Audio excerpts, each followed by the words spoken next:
Pinoy. Kung hindi naman ice cream ang inyong hanap, maaari naman daw tikman ang sherbet na produkto ng ating kapatid na Kabalen.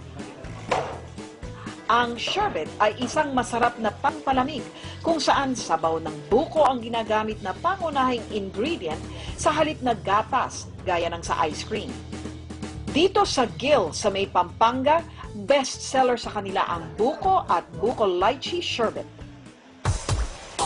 Ipinasilip sa amin ni Virgilio Isip, ang may-ari ng Gills, kung paano ang paggawa ng espesyal na sherbet na ito.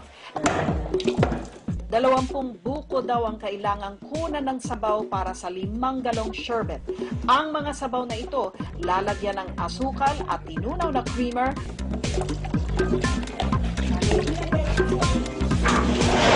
At pagkatapos ay ibubuhos sa makinang gumagawa ng sherbet o birada.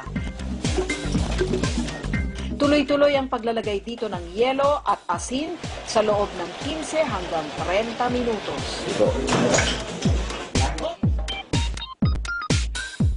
Ilang saglit lang, ang buko juice ay naging isang malambot na yelong maaari ring inumin. Yung iba, sabi niya, gusto ko hindi masyadong matapang yung asukal. Diyan, gusto nila yung tabang kasi hindi sila sa asukal. May buko pandan. Any flavor naman pwede mong ilagay doon sa buko sherbet. Likas daw sa mga Pinoy ang pagkakaroon ng sweet tooth o ang pagkahilig natin sa matatamis na pagkain. Kaya naman, kahit ang mga ulam at almusal, ginawa na nating ice cream.